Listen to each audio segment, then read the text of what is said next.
ओम नमः शिवाय। देखिए, शत्र चूड़ामणि नामक इस ग्रंथ में कल बहुत सुंदर चर्चा चली थी, बहुत मार्मिक चर्चा थी सच में। कल विनय संपन्नता की चर्चा भी और इस श्लोक की चर्चा भी, 61 नंबर के श्लोक की चर्चा। शत्रु और मित्रता केवल कल्पना है, किसी से मित्रता नहीं, किसी से शत्रुता नहीं। क्या कितना ज़बरदस्त संदेश दिया राजा सत्येंद्र ने रानी विजया को। हे जीव, कहाँ देखते हो तुम, काष्टांगार के प्रति द्वेष बुद्धि मत रखो, काष्टांगार को बुरा भला मत कहो। अपना पाप कर्म बुरा है, अपने परिणाम बुरे हैं, अपने परिणामों को संभालो। व्यक्ति परिणामों से भला और परिणामों से बुरा होता है। कौन भला है और कौन बुरा है? जिसके ऊपर संकट आ गए हैं वो बुरा नहीं है, संकट के काल में जिसके परिणाम बिगड़े हुए हैं वो बुरा है। कौन बुरा है? बुरा किसको कहें हम? किसको बुरा कहें? गरीब व्यक्ति बुरा है कि पैसे वाला बुरा है? कि नहीं नहीं, गरीब और पैसे वाले से फर्क नहीं पड़ता। कि संपन्नता है कि असंपन्नता है, उससे कोई फर्क नहीं पड़ता। आपके परिणाम कैसे हैं? वैभव संपन्न होकर के भी दान देने का भाव नहीं आए, क्या वो परिणाम खोटा है? और गरीब होकर के भी उज्जवल भावना हो, उज्जवल परिणाम हो तो अच्छा है। कौन भला और कौन बुरा परिणामों से नापे है। इसलिए सुनो, काष्टांगार कैसा भी हो उसके प्रति द्वेष बुद्धि रखकर स्वयं खोटा काम मत करो, बुरों के प्रति भी बुरा भाव मत करो। ये संदेश दिया यहाँ। पापियों के प्रति भी उनको देख करके भी पाप भाव मत रखो, विचार मत करो। आप पापियों को देख करके पाप भाव भी मन में नहीं आना चाहिए। और कौन पापी, कौन मित्र और कौन शत्रु? क्या जिनके थे घर भूलकर अपना घर जाने कितनों के घर, हमको जाना पड़ा। इस जहां में कई घर बनाए हमने, लेकिन फिर क्या हुआ? रिश्तेदारी सभी से निभाई, लेकिन फिर किस किस से रिश्तेदारी निभाए हम? सब झूठे रिश्ते नाते हैं, सब झूठी प्रेम कहानी है। क्षण भंगुर जीवन है चेतन, इस जग की यही कहानी है। सब झूठे रिश्ते नाते हैं। कि नहीं साहब, क्या बात कर रहे हो? हमारा तो सच्चा रिश्ता है। क्या? हमारा तो पक्का है, हमारा तो जन्म जन्म का साथ है। जन्म जन्म का साथ तो है, लेकिन उस जन्म जन्म के साथ में पति पत्नी नहीं रहोगे। उस जन्म जन्म के साथ में कभी माँ बेटे हो जाएगा, कभी पिता पुत्र हो जाएगा, कभी भाई भाई हो जाएगा, कभी बहन भाई हो जाएगा, क्या कभी पुत्र पिता हो जाएगा। ये ऐसे संबंध चलते रहते हैं अनादि काल से, ये चले आ रहे हैं। तुम अनादि अनंत हो, इसलिए अपने आप को वर्तमान पर्याय जितना मानोगे तो राग द्वेष खड़े होंगे, शत्रुता और मित्रता का भाव खड़ा होगा। और यदि तुम अपने आप को अनादि अनंत चेतन स्वीकार करोगे, चैतन्य तत्व यदि तुम अपने आप को स्वीकार करते हो, तो फिर न राग खड़ा होता है न द्वेष खड़ा होता है। कितने उदाहरण दे दिए, रावण का उदाहरण दे दिया, सीता का उदाहरण दे दिया, श्रेणी का उदाहरण दे दिया, लाइन से उदाहरण प्रस्तुत कर दिए। और क्या करें, आप लाइन से उदाहरण देख लो, न्यूज़पेपर में रोज घटनाएं। क्या एक बच्चा अपने बाप को मार दिया, उसने ऐसा कर दिया, नौकरानी ने वो सगी नहीं है इसका, वो सगा नहीं है इसका, कौन किसका सगा है? जब उदय ही अपना खराब है तो कौन सगा होगा? रानी विजया यदि ये कहे सत्येंद्र से कि महाराज देखो, जिसके ऊपर हमने भरोसा किया उसने आज हमारे पीठ में खंजर डालने का प्रयास किया, ये कैसा हमारे साथ में विश्वासघात किया है। तो राजा सत्येंद्र क्या कह रहे हैं कि अपना कर्म ही अपने साथ में विश्वासघात कर रहा है, दूसरे को क्या दोष दें? अपना पुण्य कर्म का उदय ही पाप कर्म में बदल गया है, दूसरे को क्या दोष दें? ये देखो कितना सुंदर समझाया गया है। लेकिन देखो आगे और गजब की बात कह रहे हैं, अपात्र जीव को धर्मोपदेश भी आता है। क्या धार्मिक उपदेश किसे दिया जाए? किसे उपदेश दे? पात्र जीव को, अपात्र को नहीं। सांप को यदि दूध पिलाओगे तो जहरी हो जाएगा।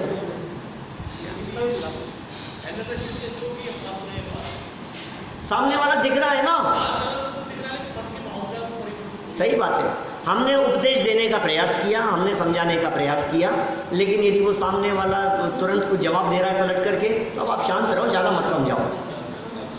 तुरंत बात समझ में आ गई हमारे कि अभी इसमें पात्रता नहीं है क्या। लेकिन वो ऐसा भी हो सकता है थोड़ी देर बाद में वो पात्र हो जाए। जब उसका क्रोध, जब उसका गुस्सा थोड़ा बहुत भी शांत हो और जब वो पात्र बन जाए तो फिर उसे आप उपदेश दे सकते हैं। रानी विजया के साथ में क्या हो रहा है? पात्र को बढ़ाना है ना। पात्र को पात्र आप कैसे बनाओगे? कोशिश हो सकती है, कुछ समझाने का प्रयास हो सकता है, लेकिन सावधानी रखना ऐसा नहीं हो अपात्र को दिया गया उपदेश वो आपकी पात्रता में कहीं विघ्न खड़ा कर दे।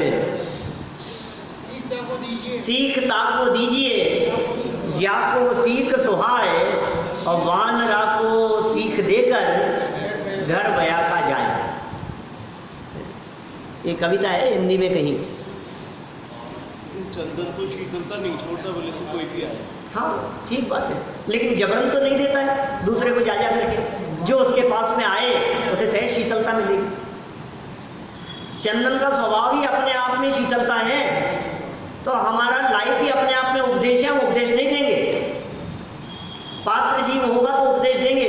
देखो क्या किया, रक्षाबंधन की कथा भी आप सबने सुनी है, बीता है अभी 5 दिन पहले, निकला है 4 दिन पहले। क्या किया बतलाओ उन्होंने, अकंपनाचार्य ने? सुनी थी कथा? क्या किया अकंपनाचार्य ने? चारों मंत्री आ रहे हैं राजा के साथ में, मौन लेना सब कोई उपदेश देने की जरूरत नहीं है, उनसे चर्चा करने की जरूरत नहीं है। क्या किया ये कि साहब आप मुनिराज हो, आप किसी को उपदेश नहीं दोगे तो फिर कौन देगा? कि नहीं, अपात्र जीवों को उपदेश नहीं। और श्रुत सागर मुनिराज ने किया तो फिर क्या रिजल्ट निकला? अपात्र जीवों को समझाने का प्रयास नहीं। मतलब हमारे महामुनिराज जैसे भी, आचार्य परमेश्वरी जैसे भी अपात्र जीवों को उपदेश देने का प्रयास नहीं करते। वे भी जानते हैं अपात्रों के साथ में उपदेश देने का किया गया प्रयास संकटों को निमंत्रण है, वे भी इस बात को जानते हैं। तो हम तो साधारण गृहस्थ हैं, अपात्र को ज़्यादा समझाने की कोशिश की ना कि तुम चला करो मंदिर, तुम्हारा भी जाना, तुम भी नहीं जाओगे कल से। हम लोग अभी ये उल्टा संकट आ गया हमारे माथे पर। हम ज़्यादा समझाने की कोशिश कर रहे थे, क्या करें बोलो, कलह ना हो ये प्रयास करना है। खैर देखो, यहाँ तो कथा को आगे बढ़ा रहे हैं, रानी विजया को समझा रहे थे राजा। अभी आगे एक नीतिकारों ने नीचे बात कह दी। इति धर्म वचस्तस्या लेभे नैव पदम हृदि दग्धभूम युक्त बीजस्य नरय कुर समर्थता। क्या इस प्रकार नीति युक्त वचनों ने उस विजया रानी के हृदय में स्थान नहीं प्राप्त किया। कितना भी समझा लो नहीं समझ में आ रहा है। वो समझा रहे हैं काष्टांगार के प्रति द्वेष मत रखो, लेकिन ये जो नीति के जो वचन कहे राजा ने, इन वचनों को रानी विजया ने अपने हृदय में स्थान नहीं दिया। निश्चय से जली हुई पृथ्वी में बोए हुए बीज के अंदर अंकुर पैदा होने की शक्ति नहीं होती है। पृथ्वी यदि जली हुई हो ना, और वहाँ यदि बीज बो दिया जाए तो अंकुरित होने की शक्ति नहीं होती। जली हुई भूमि में वहाँ बीज अंकुरित नहीं होगा, क्योंकि भूमि अंदर से जली हुई है। देखो हिरोशिमा नागासाकी पर जहाँ बम गिरे, आज भी वहाँ भूमि बंजर है।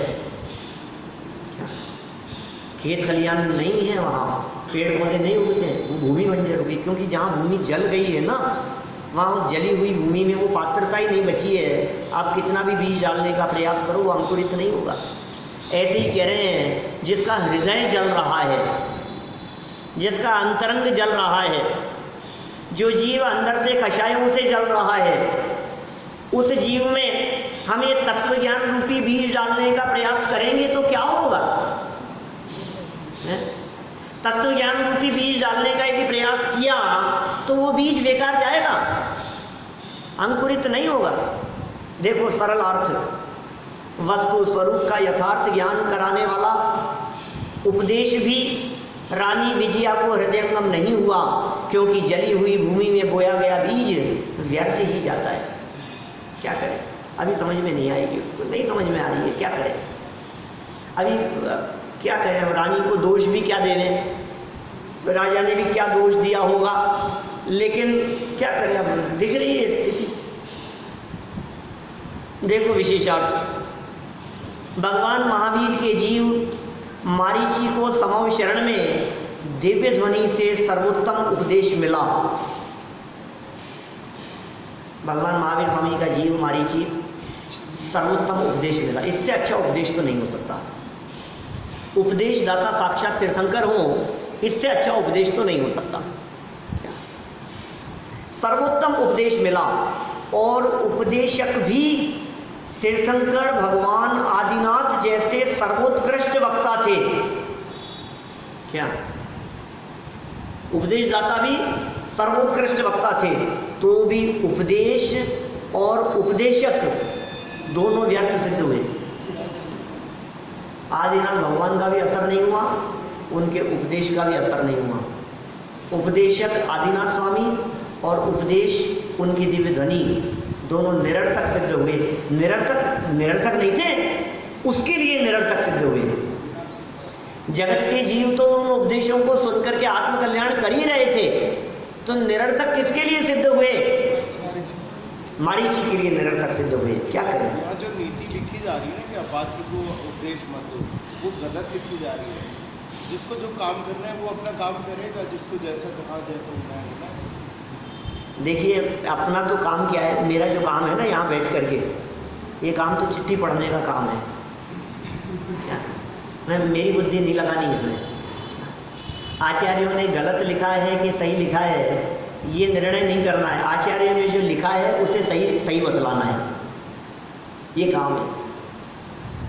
इन्होंने जो नीति गलत लिखी है आचार्य देव ने, ये वादी सिंह आचार्य के ऊपर उंगली में नहीं उठा सकता, लेकिन उन्होंने जो लिखा है वो किस विवक्षा से सही है मैं ये बता सकता हूँ, ये बताना मेरा काम है। वे क्या कह रहे हैं? वे कह रहे हैं मत दो मतलब मत दो, मतलब कोई ना कोई रीजन होगा उसके पीछे, अपनी बुद्धि मत लगाओ। वो कह रहे हैं नहीं देना मतलब नहीं देना। हम इतने बड़े हैं, अपने आप को इतना होशियार समझते हैं। छोटे छोटे से बच्चे जब किसी मैटर पे आर्ग्यूमेंट करने लगते हैं, तो हम कहते हैं बस कह दिया ना, कोई तर्क नहीं। जब कह दिया नहीं करना तो नहीं करना। मतलब हम अपने आप को इतना होशियार समझते हैं कि बच्चों को किसी विषय में हम निर्देश दे देते हैं कि ये नहीं करना, कि क्यों कैसे, कोई बात नहीं, कह दिया बस, नहीं होगा तो नहीं होगा।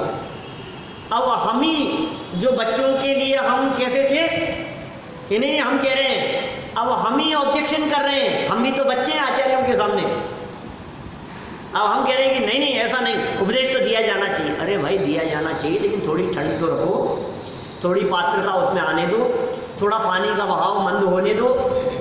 क्या तेज बहाव में यदि आप उपदेश दोगे तो कुछ कार्यकारी नहीं होगा। पानी का बहाव माने कषायों की मंदता थोड़ी बहुत जब उसमें दिखे तो उसे प्यार से समझा देना, तो समझ में आ जाएगी। बहुत तेज गुस्से में समझाओगे तो समझ में नहीं आएगी। क्या समझ, छोटे छोटे बच्चे समझते हैं, हम नहीं समझे इस बात को। बच्चे समझते हैं किसी चीज़ की डिमांड करनी है तो पापा का मूड अच्छा हो तो बात करना। क्या सब समझते हैं, आप नहीं समझते हो। उनको कब कहना कोई चीज़ लाने के लिए, सब समझते हैं। मूड बहुत अच्छा हो, केकई ने क्या किया, मूड अच्छा देख करके मांग लिया वचन। मूड अच्छा नहीं हो तो बात मत छेड़ना, नहीं तो भी सब खारिज हो जाएगी। यही तो कह रहे हैं यहाँ। किसको उपदेश देना, कब उपदेश देना? जब सामने वाले का मूड सही हो तो उपदेश कार्यकारी होगा। तो मूड सही होने का मतलब वो पात्र बन गया, उस पात्रता की बात है। उसका मूड सही है, आपने उसको आने, देखो मूड क्षेत्र के हिसाब से भी बनता है, कभी कभी परिस्थिति के हिसाब से भी बनता है, कभी कभी काल के हिसाब से भी बनता है। जैसे फॉर एग्जाम्पल आप किसी व्यक्ति को सावन के महीने में यहाँ आने की बात कहो तो उसकी तुलना में भादवे के महीने में सुनने के लिए आने में उसकी पात्रता थोड़ी ज़्यादा पकेगी। उसको कहो ना कि भादवे का महीना चल रहा है तो उसको भी लगेगा हाँ यार साल में 1 महीना तो कम से कम, चलो ठीक है कोई बात नहीं, कल से आता हूँ आपके साथ में। आप उसके बिजनेस के समय, उसके सीजन के समय, उस समय कहो अरे भाई साहब तुम कर लो धर्म, हमें थोड़ी कमाई कर लेने दो, उल्टा उपदेश मिल जाएगा आपको। तो देखो, एक तो हमने काल की बात कही, कभी कभी परिस्थितियां वश जिस व्यक्ति का तीव्र पुण्य का उदय चल रहा है वो अपने पंचेंद्रिय विषय भोगों के अंदर मस्त है, ऐसे समय में उसको समझाओ तो कि यार हमें धर्म की जरूरत नहीं है, वो क्या कहेगा। और थोड़ा सा यदि पाप कर्म का उदय आ जाए, थोड़ी प्रतिकूलताएं आ जाए, कोई दुर्घटना घट जाए, किसी तरह का कोई लॉस लग जाए, ऐसे समय में यदि उसको धर्म की शरण की बात कहोगे तो शायद उसके समझ में कुछ आ जाए। ये परिस्थितियां तो बहुत से लोगों को के लिए काल अनुकूल काल देख करके, बहुत से लोगों की परिस्थितियां देख करके, ठीक है ना, समय देख करके, माने अलग अलग तरह के प्रसंग हो सकते हैं, तात्कालिक परिस्थितियां भी उसमें कारण हो सकती है। तो और कभी कभी अवसर देख करके कि आज इनके साथ में मना नहीं करेंगे, आज मौका अच्छा है, मंदिर में 3 दिन का आयोजन हो रहा है, अभी मौका अच्छा है, इस बहाने। तो ये सारी चीज़ें देखो, इसमें कोई मायाचारी वाली बात नहीं है, क्योंकि उद्देश्य तो धर्म मार्ग में लगाने का है। उपदेश तो हमेशा ऊंचे चढ़ने के लिए दिया जाता है, उपदेश तो अच्छा ही दिया जा रहा है, लेकिन समय देख करके, ठीक है ना, जो भी काम करते हैं हम समय और अवसर के अनुसार करते हैं, वही काम यहाँ कह रहे हैं कि जो भी उपदेश दो वो समय के अनुसार दो, अपात्र जीवों को उपदेश मत दो। क्या यहाँ विजय रानी गलत है? आप यदि विजय रानी की जिक्र होते, जिस काष्ठांगा पर इतने एहसान किए, आज ये हम पर ही हमला कर रहा है। देखो भाई, कषाय का जब उदय आता है ना, क्या तो अपने को कषाई जीवों की बात सही लगती है, लेकिन अब उस काष्ठांगार को बुरा भला कह करके क्या करोगे। हमारे यदि पुण्य का उदय हो तो वो काष्ठांगार क्या बिगाड़ लेगा हमारा। हमारे यदि तीव्र पुण्य का उदय हो तो वो काष्ठांगार कितनी भी योजना बनाता रहे। यदि पांडवों के तीव्र पुण्य का उदय था तो कौरवों ने क्या बिगाड़ लिया बताओ। कुछ बिगाड़ने में समर्थ नहीं हो सके। 100 के 100 मर मिटे, एक भी नहीं बचा 100 में से। धृतराष्ट्र के 100 बेटे थे, 100 में से एक भी नहीं बचा, और वो 5 थे, और 5 को कितनी जगह मारने का प्रयास किया। क्या करना है, उदय का विचार करो। क्या विचार करें, ये तत्वज्ञान किस लिए है, ये जनवाणी की चर्चाएं किस लिए हैं हमारे पास में। जे करम पूरब किए खोटे, सहे क्यों नहीं जीरा। तो कैसे सहूं ये बताओ। अति क्रोध अग्नि बुझाए प्राणी, साम्य जल ले सीएड़ा। समता रूपी जल से उस क्रोध रूपी अग्नि का सिंचन करो तो क्या होगा।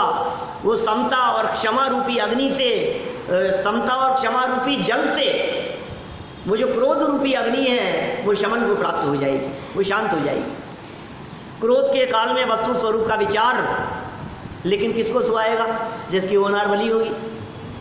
क्या करें, ये समझा रहे हैं। देखो, मारीची के समान आगे बात बतला रहे। मारीची के समान यह रानी विजया भी अपात्रता का ज्वलंत उदाहरण है। सामने दिख रही है, क्या करें, अपात्र है, नहीं समझ में आ रही है, नहीं समझ में आती है। आप देखो, बच्चों को कभी कभी कोई गलत काम कर रहे हो, आप कितना भी समझाने का प्रयास करो, नहीं समझ में आती है उनकी, नहीं आती तो नहीं आती, क्या करें। तो फिर नहीं समझाएं उनको, कि समझा करके देख लिया, अब इसकी होनार जैसी होगी, अब क्या कर लोगे आप बतलाओ। आप उसको ज़्यादा समझाने के प्रयास में, और यदि वो नहीं समझ रहा है और अपने परिणाम आपने बिगाड़े, अपना ही अहित कर बैठोगे। वो शांतिनाथ स्वामी याद आ गया ना। पुराण में घटना है, शांतिनाथ पुराण में क्या हुआ। पूर्व भवों की बात कर रहे हैं, पिछले भवों में नगर सेठ थे, बहुत वैभव संपन्न थे, एकलौता बेटा था। अब बेटा गलत रास्ते पर चल पड़ा, क्या करें। वैसे तो भला मानुस था, अच्छे संस्कार भी दिए थे, लेकिन घर में काम करने वाली पे मोहित हो गए। अब नगर सेठ, प्रतिष्ठित व्यक्ति, प्रतिष्ठित परिवार, घर में काम करने वाली पर मोहित हो गया तो क्या करें। बोलो अजय जी, क्या किया होगा माता पिता ने? समझाया उसको, बेटा क्या कर रहा है, एक से एक रिश्ते आ जाएंगे कि नहीं इसी से शादी करूंगा मैं तो, अब क्या करोगे। खूब समझाने का प्रयास किया। कौन समझा रहा है, समझाने वाले कौन है? शांतिनाथ भगवान का जीव। 5-10 भाव में वे तीर्थंकर बनने वाले हैं, ठीक है ना। खूब समझाने का प्रयास किया माता पिता ने, नहीं समझा, ठीक है ना। क्या करें अब, ये तो समझ कहाँ, सारी समझ जो है ना सब ताक में धर दी जाती है। अब क्या करें, नहीं समझ में आ रही, नहीं समझ में आ रही। बेटा और संबंध हो जाएंगे, ये हो जाएंगे, वो हो जाएंगे, नहीं घर से निकाल देंगे तेरे को, निकाल दो। अब तैयार नहीं है, अब क्या करें, ये तो इज्जत का सवाल था। रात को पत्र लिखा और जहर खा करके मर गए तुम। सेठ सेठानी कि बेटा तू मान नहीं रहा है और तू तो करेगा ये, और पूरे समाज में जो बदनामी होगी हम उस बदनामी को बर्दाश्त नहीं कर पाएंगे, इसलिए ऐसी जिल्लत की ज़िंदगी जीने से तो मर जाना बेहतर लग रहा है, हम आत्महत्या कर रहे हैं। फिर ये चीज़ करना क्या हुआ था, क्या हुआ होगा? सुबह देखा पत्र पढ़ा उसने, माँ बाप मरे हुए हैं, लाश पड़ी है, चिट्ठी पड़ी। अब तो रास्ते में रोड़े अटकाने वाले मर गए ना, अब तो मौज मस्ती से रहा होगा वो। क्या हुआ अर्जुन? वो जो था ना बेटा, उसने चिट्ठी पढ़ने के बाद क्या किया, शादी नहीं की। वो चिट्ठी पढ़ने के बाद में ज्ञानी समझदार तो था ही, भेद विज्ञान हुआ उसको, और दीक्षा ली उसने, वैराग्य जागृत हो गया, और दीक्षा लेकर के दिवेश जी उसी जन्म से मोक्ष भी चला गया। ये पुराण कह रहे हैं। क्या कहाँ परिणाम बदल गया उसका, बोलो? उसी भाव से मोक्ष चला गया। और वो जो उपदेश देने वाले थे ना, जो जहर खा के मर गए, वो तो अभी कई भावों बाद मोक्ष जाएंगे, अभी तो उनका संसार लंबा है। कौन जीव कब समझ जाए, कौन जीव कब सुधर जाए, किस जीव में पात्रता कब आएगी, कौन कब समझेगा। आपके समझाने से नहीं समझेगा, आपके बताने से नहीं सर होता है, नहीं होता तो नहीं होता, कर लो ना आप कुछ भी। हम कितनी मानते हैं हमारे माता पिता की, और हमने कितनी मानी है। आजकल लोग बड़ी इस तरह की बातें करते हैं कि साहब जमाना बहुत बदल गया है, आजकल के बच्चों को देखो सुनते ही नहीं है। कि तुमने सुनी थी अपने पिता की, तुम सुनते थे? सुनो, महर्षि ने नहीं सुनी अपने बाप की, अपने दादाजी की नहीं सुनी उस जमाने में भी। तुम किसको समझाओगे? किसी हाल में किसी को नहीं समझा सकते, हर हाल में स्वयं को ही समझना होगा। दूसरे को समझाने का प्रयास ये जबरदस्ती पत्थरों से सर फोड़ने जैसा है। आप किसी को नहीं समझा सकते हो तो क्या करें, खुद समझ जाओ। जे जे जड़ चेतन की परिणति थे अनिवार्य परिणाम वैसे, समझ जाओ जो होना है तो होकर के रहेगा। लाख प्रयास करो आप टालने का, आप टालने में समर्थ नहीं हो सकते। समझा के देख लिया ना, 2 उदाहरण तो दे ही दिए। एक उदाहरण दे दिया महर्षि का, दूसरा उदाहरण दे दिया सत्येंद्र समझा रहे हैं रानी विजया को, अब नहीं समझ में आ रही है। एक उदाहरण दे दिया शांतिनाथ भगवान का, और बाकी सब अपने अपने घर में उदाहरण है। और क्या उदाहरण देवे हम, रोज तो दिख रहे हैं, 2 वाक्य कहते हैं और सामने जवाब सुन लो आप बच्चों से। अब क्या करो बताओ? अपने को भाव आता है समझाने का, नहीं समझता तो नहीं समझता, अब क्या करें? तुम समझ जाओ कि नहीं समझ रहा, अब क्या करो? देखो क्या कह रहे हैं, अतः क्या क्या बात कह दी यहाँ, मारीच के समान यह रानी विजया भी अपात्रता का ज्वलंत उदाहरण है। अतः रानी शोक ही करती रही, कितना भी समझाया उसके अंदर की ज्वालाएं शांत नहीं हुई, रानी के अंदर की ज्वालाएं शोक ही करती रही। इस घटना से यह बात स्पष्ट होती है कि समझाने वाले के प्रयास तथा उपदेश से कोई समझता ही नहीं है। अपने को लगता है मैंने समझाया और समझ गया, देखो मेरे समझाने से समझाए, झूठी कल्पना है। दिल बहलाने को गाली बेख्याल अच्छा है कि मेरे समझाने से समझाए, तेरे समझाने से नहीं समझा, समझने की योग्यता थी तो समझ गया। तेरे को नहीं साहब क्या बात कर रहे हैं, मेरे बेटा तो इतना आज्ञाकारी है, मैं कोई बात कहूँगा वो टाल देवे, ऐसा होता ही नहीं है। बहुत बार आजमा करके देखा है मैंने, मतलब वो हमारी बात को कभी नहीं टालता कि सुनो आज तक कभी तुमने अपने बेटे के विपरीत बात नहीं की होगी, उसके मन के विपरीत बात कह करके देखना, फिर पता लगेगा कितना आज्ञाकारी है। ये जो आज्ञाकारी तो दिखाई दे रहा है ना तुम्हारे को, ये तब दिखाई दे रहा है जब बेटे ने पूछा कि पिताजी पिक्चर देखने चला जाऊं, कि हाँ बेटा जाओ। देखो कितना आज्ञाकारी है, मैंने कहा तो गया है, पूछ करके गया है कि तुम एक बार मना करके देखो उसको, यार क्या आप मना ही कर रहे हो जबरदस्ती। अब मैंने तो कह दिया दोस्तों को, ये क्या हुआ है, ये पलट करके सामने जवाब आना शुरू हो गया। क्या करें भाई, समझाने वाले के प्रयास और उपदेश से कोई समझता ही नहीं है। समझना होता तो मारीच ऋषभदेव के समोक्ष शरण में समझ जाता, लेकिन समझने की पात्रता जब जागृत हुई तो दो मुनिराज उस शेर की अवस्था में समझने की पात्रता जागृत हुई उसी मारीची को। कोई समझाने वाला नहीं दिख रहा है, कोई पढ़ा लिखा नहीं है, कोई बुद्धि नहीं है, हिरण को फाड़ करके खा रहा है, लेकिन पात्रता अंदर में दिख रही है। तो मुनिराजों ने भी उपदेश दिया, पात्रता दिख रही है, ये पात्र जीव है, इसको उपदेश देना चाहिए, इसके समझ में आ जाएगी। समझ में आ गई उसकी, मांस भक्षण छोड़ दिया, हिरण को खा रहा था, खाता खाता भोजन छोड़ दिया, शुद्ध सात्विक भोजन करने लगा, पानी भी झरनों का हिला करके पानी पीने लगा, सूखी घास खाने लगा। बोलो आप क्यों? क्योंकि अब काल बदल गया है, अब समय बदल गया है।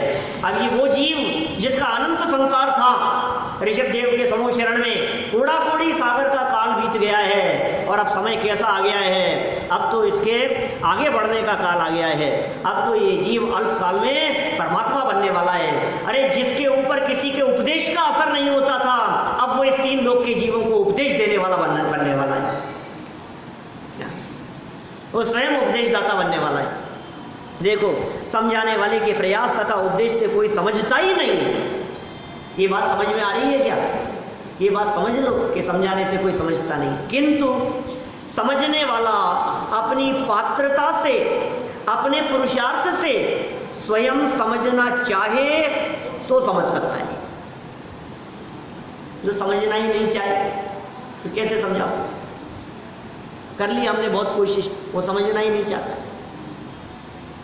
जो सोया हो उसे तो जगाया जा सकता है, लेकिन जो नींद का बहाना बना करके पड़ा हो उसे कैसे जगाएं? उसे कैसे जगाएं बताओ? जो समझना चाहे उसको तो समझा सकते हैं, जो उठना चाहे उसको तो उठा सकते हैं, लेकिन जो उठना ही नहीं चाहता उसको कैसे उठाएं? उपदेश और उपदेशक को तो निमित्त कहा जाता है। ये उपदेश भी निमित्त है और उपदेशक भी निमित्त मात्र है। काम तो वही होता है जो वस्तु की अपनी परिणमन की योग्यता से, अपनी उपादानगत योग्यता से होता है। इसलिए निमित्तों से दृष्टि हटाओ और उपादान को देखने का प्रयास करो। इसका मतलब ये हुआ निमित्त है, अगर उसकी पात्र निमित्त मात्र है। वाला हो गया तो एक समझाने वाला भी निमित्त है, उपदेश देने वाला भी निमित्त है। अब योग्यता नहीं थी तो ये निमित्त कुछ नहीं कर पाएगा, निमित्त है ही। योग्यता थी तो निमित्त बन जाएंगे। इसलिए भाई अपनी योग्यता को हमें डेवलप करने का प्रयास करना चाहिए। पात्रता और योग्यता यदि हमारे अंतर में डेवलप होगी तो निश्चित रूप से काम हुए बिना नहीं रहेगा। हम सभी अपात्र को उपदेश न देवे और स्वयं उपदेश ग्रहण करने के लिए अपने में पात्रता डेवलप करें, इसी भावना से बात को यहीं विराम देता हूं।